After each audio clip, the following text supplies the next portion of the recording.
open up if you have questions. Yeah. Lance, hey, it's back here, Jody Dimley with Cardinal Authority. What can you just kind of talk about the process of the last couple of weeks and how this came about, for you with Coach Satterfield? Yeah, so it happened pretty quickly, like most of these things do.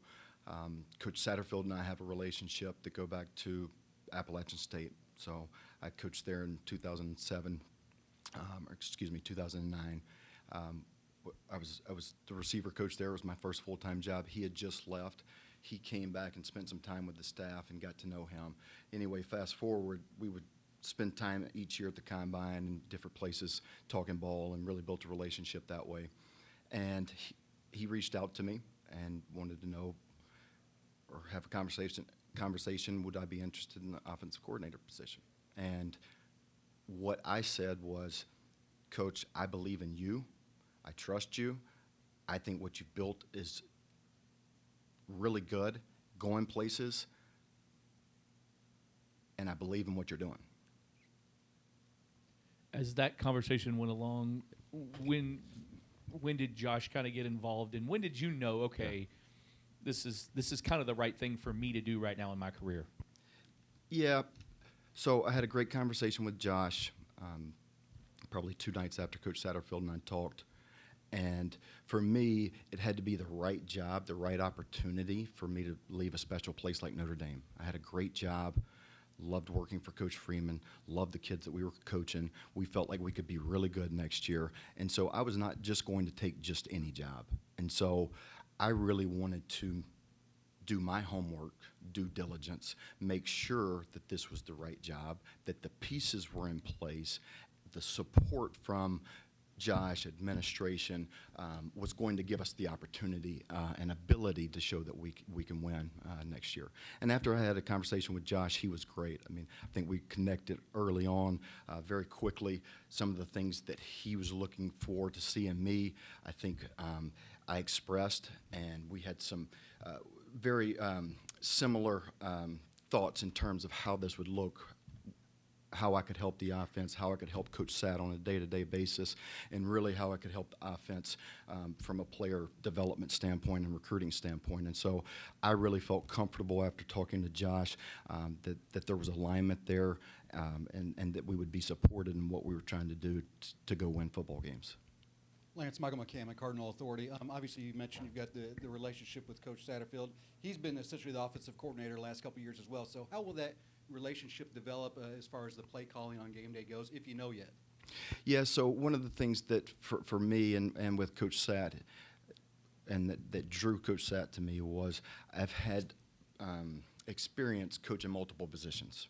Right, I've coached running backs, receivers. When I was with the New York Jets, I was in the quarterback room the first year. I was in the tight end room the third year. And so I've worked with multiple positions and been at different levels. And so what he wanted to do is he said, I'm looking to hire the best coaching staff that I can go get. And I think he's shown that he's doing that. I mean, I'm really excited about the other 3 guys that he's hired, and I think he is showing that he is making a commitment to really up the ante and to prove it. And so we talked about my responsibility from a day-to-day basis. He really wants me to be the leader, the communicator, the organizer for the offensive staff, also for the offensive unit.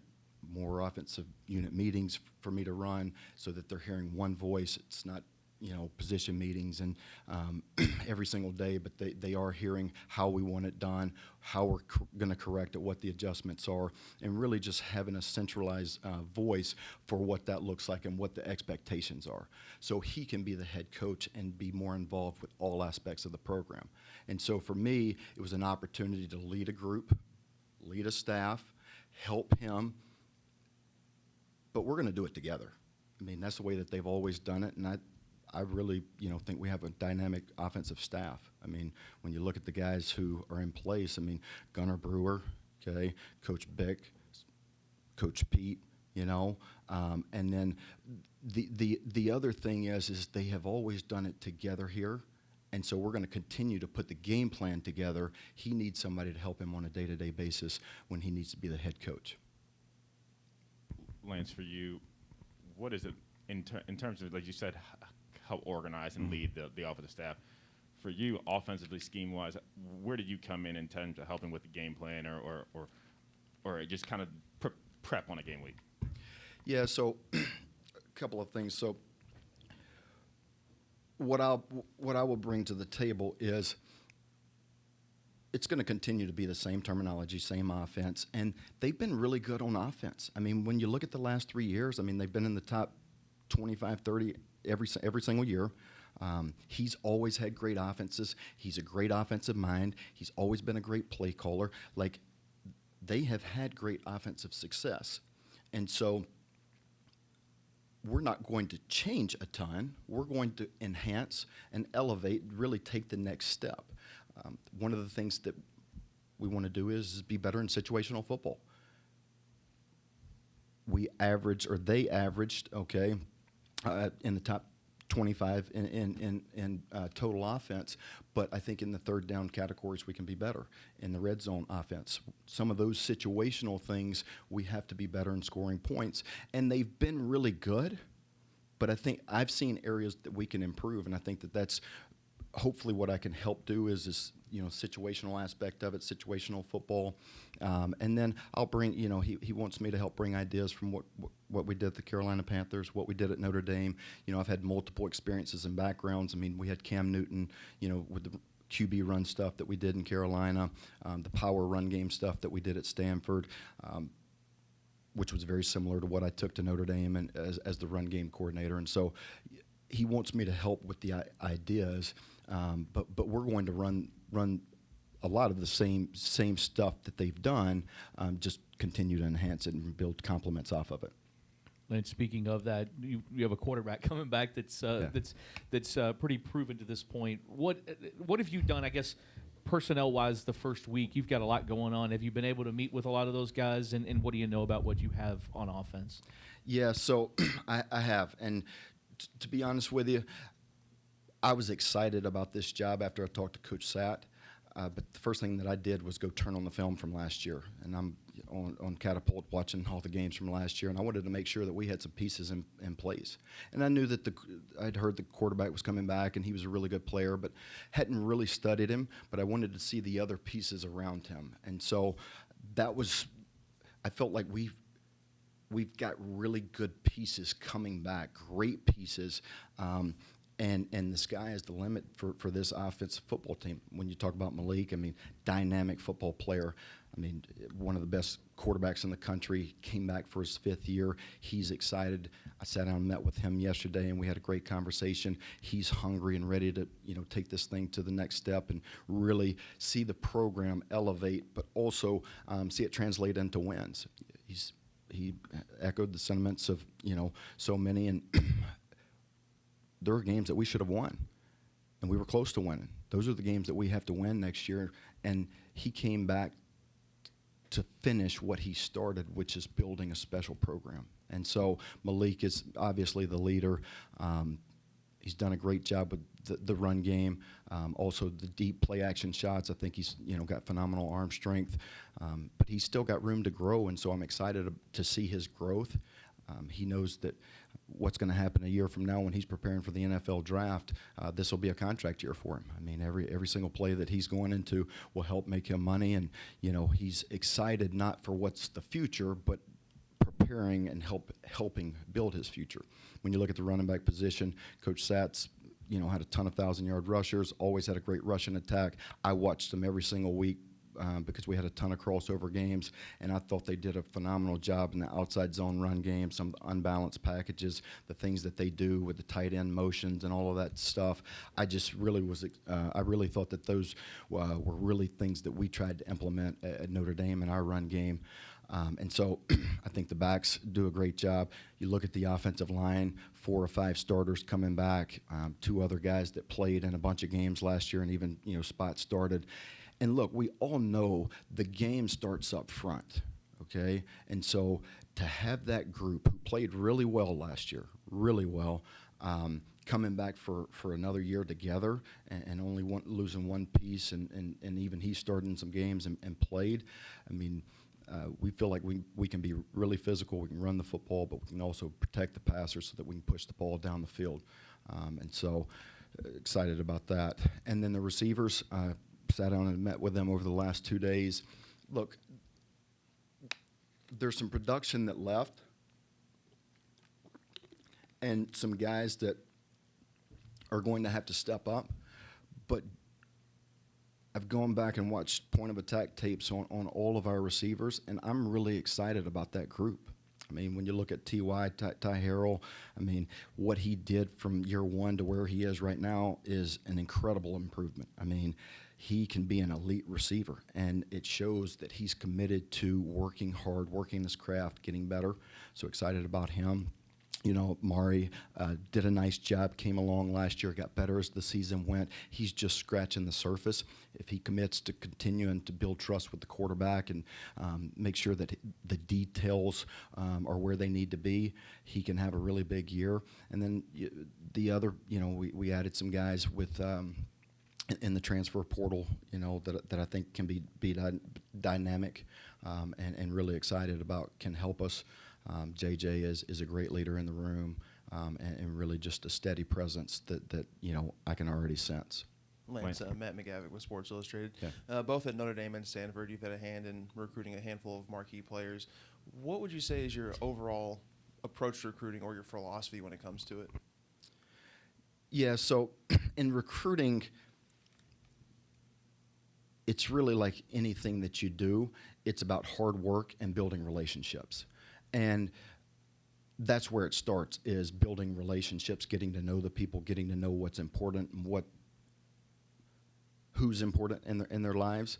And that's a key piece is finding who's helping make them that decision, right? Because they will lean on them, trust them, and that person has to know you and have a relationship with you and feel comfortable with you, and also the university, what you're, you know, how you're going to take care of, you know, their son, you know, grandson, family member, cousin, maybe a coach. And so that's really what I believe. You have to be relentless in recruiting.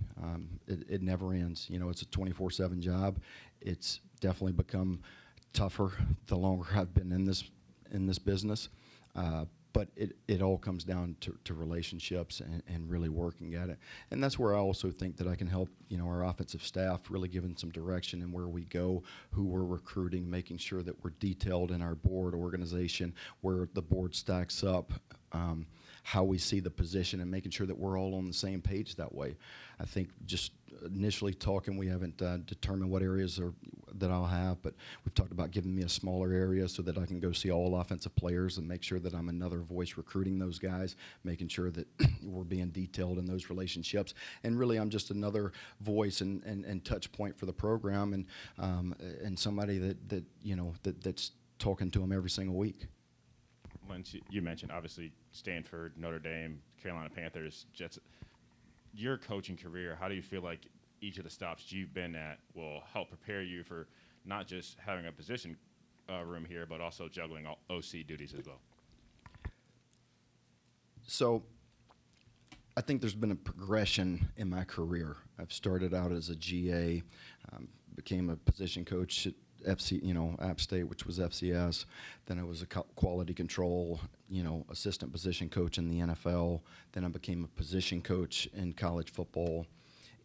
I say all that, position coach in the NFL, run game coordinator, now offensive coordinator. And so what I've tried to do is prepare myself in each stop along the way, knowing what my goals were, which were ultimately to be an offensive coordinator, and even further than that, to be a head coach. And I've been fortunate enough to be around some really good coaches, some really good programs, and I've tried to take a little bit from each and every single one of them. I mean, started out my career learning under Nick Saban, and feel like earned my master's or PhD in coaching, and really set the tone and tempo for my coaching career.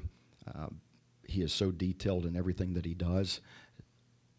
Things that I do today and the ways that I coach, he helps shape and mold who I am. But we're all, we are all influenced by where we've been and who we've been around. And I've tried to take a little bit, the good and the bad. What do I not want to do from everywhere that I've been? So I've been very fortunate to be around some great coaches and some winning teams. in that regards a little bit, can you kind of maybe talk us through how being a walk-on and then getting a scholarship, kind of the drive that you had at a younger age and how your career kind of helped get you here? And then as a follow-up, I'm sure you remember that Louisville Fire year and you have some special memories from that, right? Yeah, so being a walk-on really has set the tempo for who I am and how I live my life. Everything is earned, not given when you're a walk-on. Life is not easy, and you have to go out and earn it. And so, having been a walk-on, played in games, played in 3 straight seasons at Alabama, and then becoming a game, special teams game captain. What that taught me was, if you're willing to work and you're willing to put in the work and commit to the process, don't worry about the end results, don't worry about where you're going to be, don't worry about where you are right now, the results will take care of itself. And so it's been the same thing in my coaching career. At times I felt like, well, man, I would love to be this right now, or I'd love to be and I think that's life. And so that's really what I try to impart on our players is commit to the process. The score will take care of itself if you commit to the process. And really, it's those daily habits, it's the daily details, it's that part of, the attention to detail that I really, I want to help build and bring. And again, they've been really good. We just want to continue to elevate and enhance something that, I believe that Coach Satt has done a great job building and laying a foundation for. Louisville Fire, those were hard days, man. $200 a game to get body slammed on a concrete floor at Freedom Hall. You might get Qdoba tickets, after. Those were rough days, and so, but they were fun days as well. Some of the guys that I played with here are still really close friends. I mean, Brett Dietz is the head coach at DePaul. He was our quarterback. He and I have a great relationship, had a great relationship. He threw me a ton of touchdown passes, humble brag, also Scott Power, who was a linebacker for us. He just got the defensive coordinator job at La Tech. And so you build relationships, that you carry a lifetime even there. And it really kind of gave me a sense of the city. I think that's one of the things that attracted me to this job is the people of the city. It's a great city. It's great people. I've seen that place. I've seen Cardinal Stadium when it is rocking, and it's a special place. And they want to support this program. They want to get behind us, and we have to reward them. Lance back here, Andrew Chernoff, WLKY. Just for clarification on Saturdays, are you going to be choosing the play calls, or is Satterfield going to? No, I will not. He'll be calling the plays. Yeah. So hopefully, just like they've always done, we put the plan together, and then on Saturdays, he'll make the play calls. And that was the other thing that excited me about it was, no, I'm not going to be the play caller, but I get to learn from an elite play caller, learn how he operates. I think he's done a great job, and hopefully I earn the trust of him to, he's going to lean on me in game. Hey, what do you like here, Lance? What do you want to hear? What do you think about this? And so I think there will be great back and forth. I think it's going to work great together. He's easygoing. He doesn't get too high or too low. He's not emotionally hijacked during the game. I'll be the opposite. I'll be the rah-rah guy. I'm very, I'm high energy on the field. I'm intense. I'm going to bring the passion. And I tell you, here's the thing, guys. You look at the guys that he's hired. Ben Souders is one of the best strength coaches I've been around, and I've been there 2 days. All right, went and watched the team run, went and watched all the workouts. He's got a way, like his energy, his passion, the way he pushes the players, but he also connects with the guys. And as I've met with the players over the last couple of days, all different position groups, Malik, I met with the receivers, I met with a couple of the tight ends, and I really just wanted to get to know them and really get a sense of who they are, build a relationship, build a rapport, let them know who I am. But every single one of those guys talked about Coach Souders. And I've been really impressed with him. But there's an energy and there's a buzz in that room right now. Like, if you could be in our building right now, like, there's excitement. You talk to Malik. I sat down with Malik yesterday. He's excited about the future. He's excited about what we can do next year. He's excited about where we can take this next step. And really, that's the same way I was when Sat called me, when I talked to Josh Heupel. I really became excited about not the what ifs or what's happened in previous seasons. Let's go this year and win. Let's take this thing to the next level and next step. I mean, there are probably 3 plays away from last year, winning 9 games, possibly representing for the ACC championship, and then going and play in a New Year's Six bowl. So it's really close. The foundation has been built. I think what people sometimes forget is you take a really 2-win team.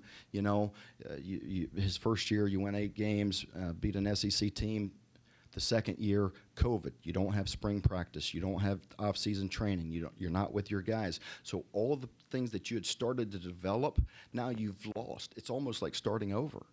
And then last year they were really close. I mean, and nobody cares about really close. But that's what excited me, because we have a lot of those same pieces coming back, and we've got to take it to the next level. I know, just a couple personal things. I know your wife, you have little kids. Are they excited to kind of? Do they know what's going on yet? And how old are they? Yeah. So my wife is Jamie. We have 2 kids. Our oldest is Jet, J-E-T. He's 7, and our daughter Gemma, J-E-M-M-A, is 4. They are very excited. My wife called me this morning, and Jet's already throwing out all the Notre Dame stuff. Does not want to wear it, and so we're already packing that up to give away. All he wants is black and red Cardinals gear. He's really excited, and so you go through the emotional pulls and strains. We loved South Bend. We had built great relationships, had really become rooted in the community, and had great friends, and that's part of what's hard about this business. It's harder on the family. I'm already here working. I mean, the hardest thing that I got to do is find out where the hotel is, because I get lost every night trying to go around the fair. But they're excited. They're coming this weekend and really excited about this opportunity for me. And everywhere we've gone, we've built great relationships. So, yeah. Thank you, guys.